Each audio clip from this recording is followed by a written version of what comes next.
Tonight, the countdown is on to a potential strike that could disrupt classes across the province. They kind of have the parents a little bit over a barrel because we need to pay whatever we need to pay to make it happen, to make our kids safe. Thousands of families will be watching to see what happens in this building over the weekend as CUPE and the province try to avert a school strike. Plus, I think we have to remember that property can always be replaced, but people can't. A 16-year-old boy is now facing charges after a man died this summer trying to stop a group of teens from breaking into cars. And get ready for another all-nighter. Nuit Blanche takes over the city this weekend. We'll tell you what you can expect to see. Good evening, I'm Mike Wise. They are still talking. It's been over 6 hours since last-minute talks resumed between the province and the union representing education support workers.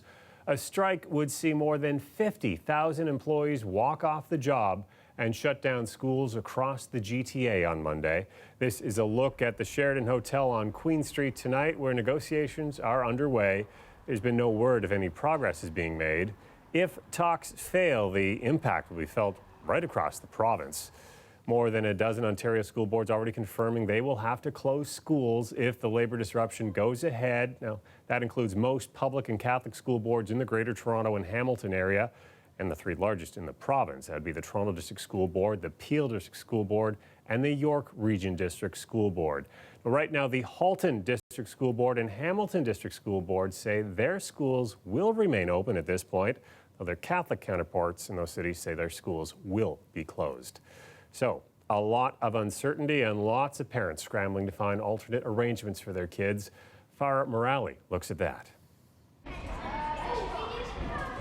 T-Dot Tumblers is used to offering camps for kids, but not during a regular school day.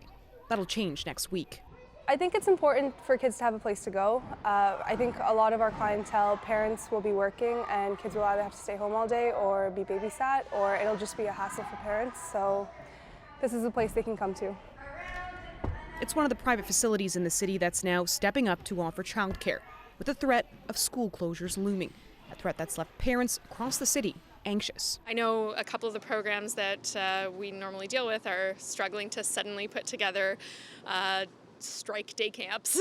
So, and of course they kind of have the parents a little bit over a barrel because we need to pay whatever we need to pay to make it happen, to make our kids safe. How long we're going to be out for, there's just no telling anybody. So we'll see what happens, and we're just trying to prepare her. You may or may not go and see how that goes. We don't have family in the city, so we are going to have to pay for care. I want you guys to work on the classified balance sheet. The possibility of a strike is having ripple effects. The City of Toronto run recreation programs, pool activities, and after-school care programs held in schools are all being cancelled. Meanwhile, some municipalities are stepping in to help. In Vaughan, the city is working with a local community centre to offer full-day camps. How hard was it to sort of quickly mobilize and decide that you were going to step in and put these programs in? We quickly assessed it, and I think we've made the right decision. We're at least providing, or would be providing, some respite to individuals that are going to be facing challenges. Staff at Valour Village Community Centre have scrambled to get more staff on standby and to accommodate students in activity rooms with programs they already have in place. Brampton and Oakville are also stepping in to offer day camps. With no additional day camps being offered in Toronto, it'll be up to parents to find alternative private options like these. That is, if they're not all full. Another thing to keep in mind come Monday is the effect that a possible strike would have on transit. Metrolinx tweeted today that while they do expect to have regular service on Monday, there is the possibility for the cancellation of GO Transit buses. Another thing for parents to keep in mind as they head into Monday. Farah Morali, CBC News, Toronto. A 16-year-old boy is facing second-degree murder charges tonight after he allegedly stabbed a man who tried to stop him from breaking into cars. 63-year-old Glensbert Oliver died of his injuries when he was attacked in front of his Brampton home back in August. Mr. Oliver and his son confronted the suspect along with 4 suspects who were all working together breaking into cars on the street. During this confrontation, Mr. Oliver was with his son and both were stabbed. Now, Peel Police announcing today they've arrested 4 young men in connection with the stabbings. A 16-year-old who is said to have carried out the attack is also facing a charge of attempted murder. A 5th person involved in the incident has not yet been arrested. Police are encouraging him to speak to a lawyer and then turn himself into police.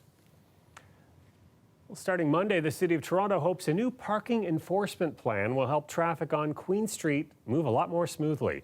The plan is to focus on drivers who stop in no stopping zones. As Greg Ross tells us, this is all about being quicker and more efficient when it comes to towing those cars away.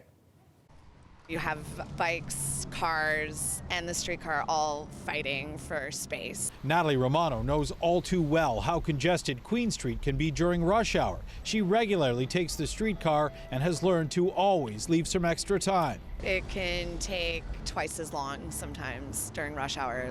The mayor says a great deal of the traffic is created by people who stop or park their vehicles on the street during peak times, despite signs that clearly say it's not allowed. Those people inconvenience everybody else.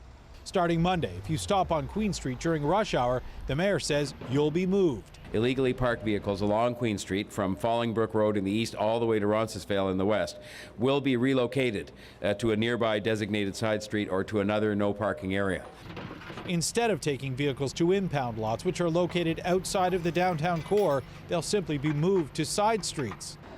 This tow truck driver says under the current system, he can only move about 1 car an hour. But starting Monday, I can do by myself at least 7, 8 within an hour. Violators will still take a hit to their pocketbook as well. Vehicles will continue to be tagged. It's a $150 ticket for stopping in a no stopping area. But some think drivers are getting off a lot easier. That's way better than getting it down to the impound, then you got to go there, pay a fine. Are you saying it incentivizes people to break the law even more? You didn't hear that from me, man. The pilot project will last for 6 weeks, and the mayor says they're going to use Bluetooth technology to track its effectiveness. It'll allow us to see what happens during the project, and then that'll allow us to make better decisions after the 6 weeks are over. The mayor says this is just one of the ways that they're trying to keep traffic moving during rush hour. He says by the end of the year, they hope to have more traffic agents in some of the major intersections around the city. And he says they expect to have automated speed enforcement on some of the major routes very soon as well. Greg Ross, CBC News, Toronto.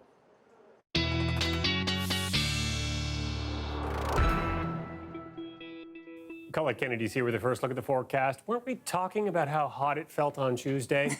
Can't believe what I see behind you right there. I know, what a week. Here you go. This is fall for you. You're right, Tuesday almost 32 degrees, and now here we are talking about frost advisories surrounding us. And I know it's probably really hard to detect here, but actually the city of Toronto not included in the advisory, but still all around the area, up into cottage country, back to the west of us, off to the east, all along the lakeshore, and into the Ottawa Valley as our temperatures will be falling off close to 0 tonight. We'll give you a look at what those readings actually will be here in just a moment. Daytime highs, I mean, are you kidding me? We could barely get to 11, 12 degrees. At this time of year, we should be closer to 16 or 17, so things just kind of all over the place. Now, we have mostly clear skies tonight, and as the winds ease a little bit, that's another reason why there can be some frost development through here. A little bit of a cloud patch in the morning hours, and there'll be times tomorrow when there'll be a little extra cloud cover, especially southwestern Ontario, but primarily it will be a nice and sunny day. Precipitation to come. I'll talk about when and the timing of that coming up because it will affect the weekend. Tonight, though, 3 degrees for our low. Tomorrow afternoon, 14 degrees, and that timing very important with Nuit Blanche coming in, of course, Saturday night into Sunday. Looking forward to hearing about that. Thanks, Colette. You're welcome. As we wait for Colette to tell us what to expect weather-wise for Nuit Blanche, we wanted to give you a preview of what you could expect art-wise. Arkelda Yun got a sneak peek at some of the installations. Inside this salt storage dome near Fort York, Jonathan Schipper is busy mixing and churning. This is basically what we want. The Brooklyn artist is giving us a taste of what we can expect when his project opens at Nuit Blanche. Using a 3D printer, Schipper will be transforming the salt into printed objects like chairs, tires, and toilets. The piece is really about kind of finding a balance between destruction and creation. So we're using a material that is fragile. We'll be able to make forms with it, but the forms will also be falling apart as we're making them. So everything's in this kind of constant state of change, which is, in my opinion, what art really is. Meanwhile, over at David Pico Square, welcome to Excite. Javid Jazz started working on this project 6 months ago. That wheel turns, and it takes about 20 minutes for this top container to rotate 360 degrees. It will rotate to follow 7 planetary alignments.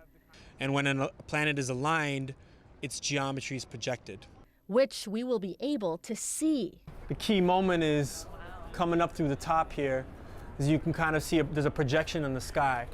And the projection that you're seeing is the kind of mixture of the planets that are being followed. When put in motion, it will look something like this. I want to look back at the kind of history of what was thought of as a cosmology, a connection between the human and the cosmos, and use my skills in kind of architecture and art to continue that tradition of a holistic view of the universe. In total, there will be 90 art projects by over 300 artists at this year's Nuit Blanche, which runs from sunset Saturday to sunrise Sunday. And TTC service, it will be extended with some lines running all through the night so people can take in as much art as possible. And if you like crowds, come at midnight. That's when it's really jam-packed. If you like it to be quiet, go to sleep and come up, wake up and come out at 4 a.m. And from 4 till 7, to me, that's the magic time. It's super quiet. The city's just waking up. You can get really right up close to the artwork. And you can find the artwork in even more places this year with new installations in Scarborough and Don Mills. Kelda Yoon, CBC News, Toronto. It's always been kind of like this. It's always been have cigarette butts in it and looks kind of beat up.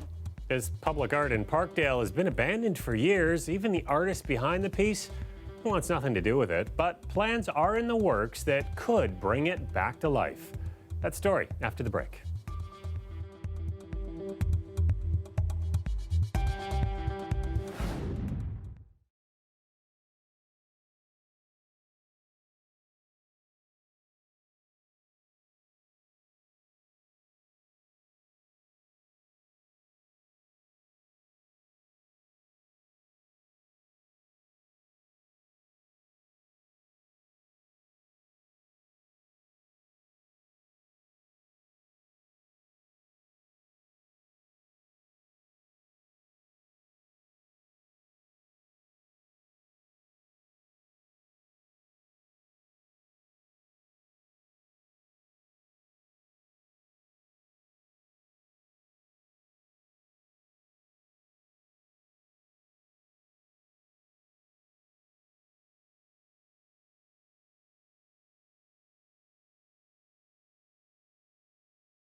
There's a globe monument outside the Parkdale Library on Queen Street West that locals say, well, it's seen some better days. When it first went up in 2005, it included a fountain. It even lit up at night.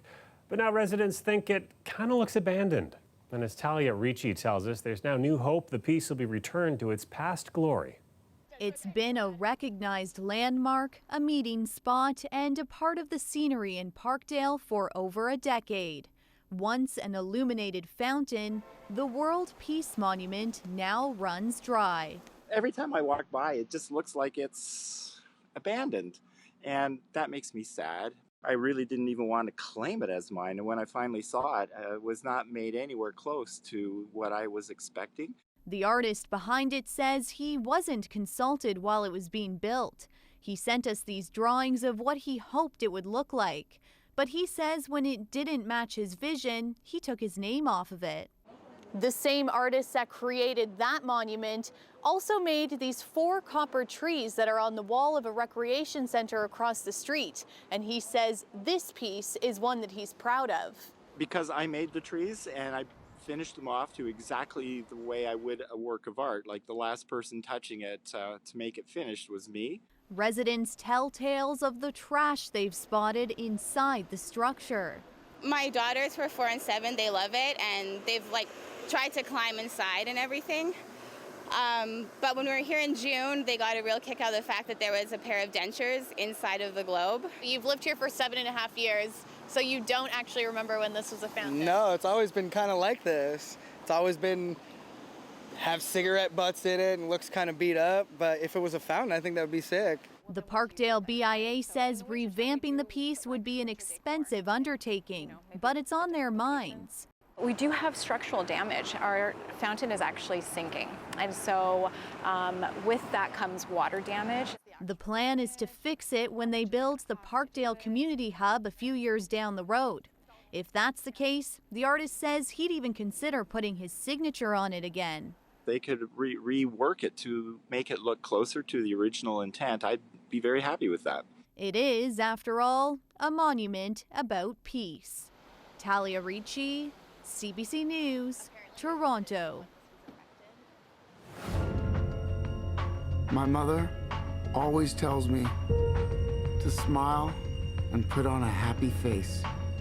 That is Joaquin Phoenix playing the man who would become Batman's most infamous villain.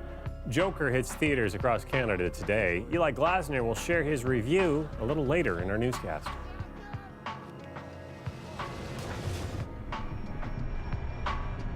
Is it just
The weather update is brought to you by Train Extreme Conditions Testing.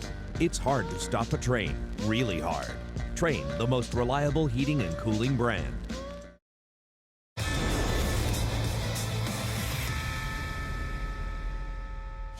Game number 2 of the season for the Leafs. Sees them in Columbus tonight. 8 minutes to go in the first. Leafs in the man advantage. Passing play by Mitch Marner and John Tavares. That makes it 1-0. Marner would go on and get his second goal of the game. This one in the third. He squeaks it past the goalie, who actually watched the replay. Kicks it in by himself. Leafs on another power play in the third. Austin Matthews buries it. a snipe off the back bar. Toronto wins this one 4-1. And Bianca Andreescu's streak is over. She faced Japan's Naomi Osaka in the quarterfinals of the China Open today and raced out to a 5-1 lead, but Osaka came all the way back to level the first set, but Andreescu battled back. She took that first game. It was up on a break 3-2 in the second, but hands it back with a double fault. Osaka took advantage, eventually serving out the second set. Now in the third and deciding set, after trading breaks, Andreescu is serving at 4-all when Osaka fires a winner to earn the break. Osaka then serves out the match with an ace and ends Andreescu's 17-match win streak with a 5-7, 6-3, 6-4 victory.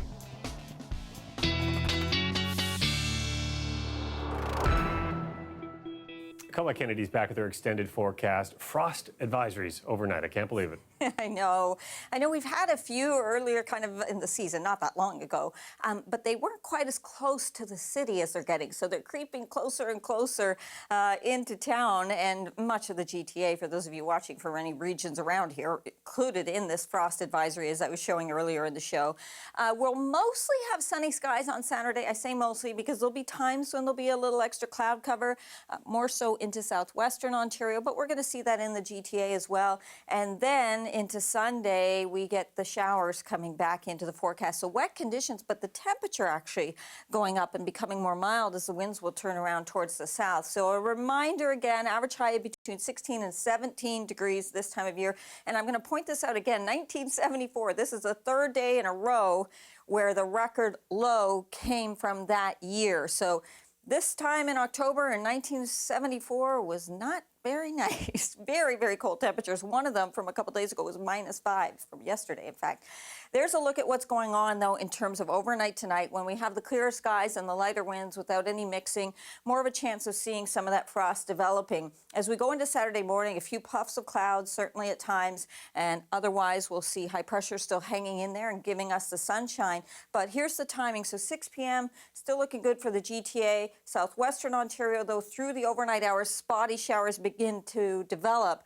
And for the Toronto area, I would say that's going to be closer to 2 to 3 a.m. as those will start to move in, just to give you a more specific timing on that. And then moving out as we get into the later afternoon on Sunday, but just know that there's going to be more residual stuff to come. So even Monday looks like there could be some wet conditions, but into Sunday evening and overnight, things are looking a little bit better. Into southwestern Ontario tonight, you also getting the joys of some cooler temperatures. Windsor down to 5 degrees. Sarnia, a low of 3 degrees for you there. But tomorrow afternoon, really pleasant conditions, getting to benefit from some upper teens. Not the case, of course, for the GTA, although it's starting to warm up. 2 to 3 degrees, 4 degrees for the city, just closer to the water. And elsewhere, we're going to see those cooler temperatures. Easterly wind picking up tomorrow. Temperatures going up, trying to get to the mid-teens, and then doing much better in terms of the heat on Sunday. But that's when we also will have some wet conditions, as I say, coming through. I will just point out, Mike, though, next week, primarily, is looking really good. After today, that's good to know. Yeah, of course, right? Thanks, Colette. You're welcome.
Hi, I'm Arthur Simeon, host of Accent on Toronto 2019, CBC's annual comedy showcase right here at the Danforth Music Hall. I'm going to be here with Toronto's top comedic talent on Wednesday, October 9th, 2019. Please go get your tickets today. Tickets are available at Ticketmaster. Please go get yours today. No, I mean like right now. Like go. Like right, go get. All right.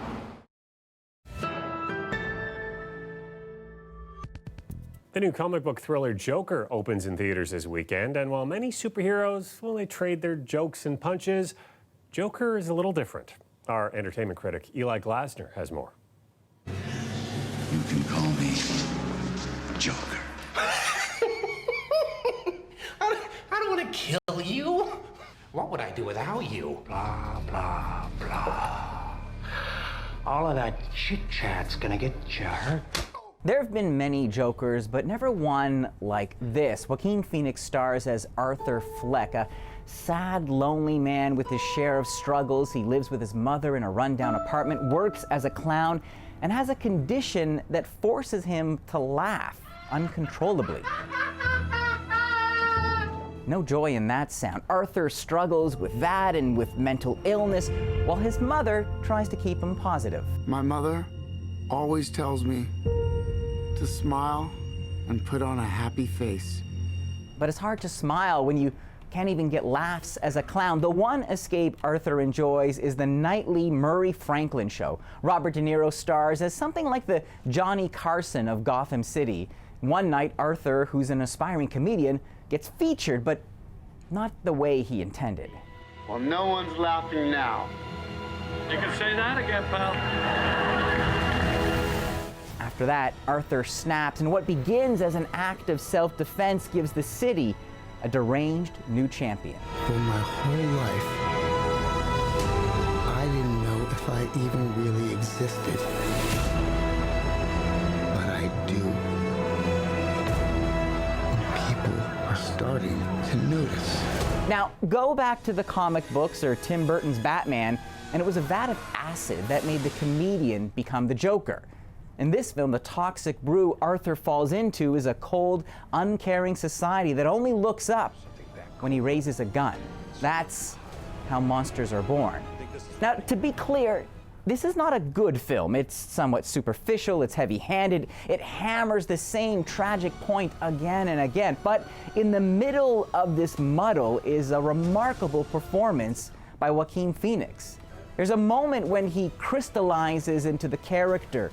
We see it coming, but it arrives with this monstrous sort of grace. Send in the clowns. Phoenix doing this demonic dance, intoxicated by his own power. And then there he is, the one we were waiting for, blood on his face, the crowd bellowing for more. Disturbing? Yeah. It's also incredibly potent. 3.5 stars out of 5. Eli Glasner, CBC News, Toronto. Well, that's our newscast for tonight. Maribel Taruk and our weekend news team will be following the QP contract negotiations. Our next local newscast is tomorrow night at 6 o'clock. Have a great weekend. Good night.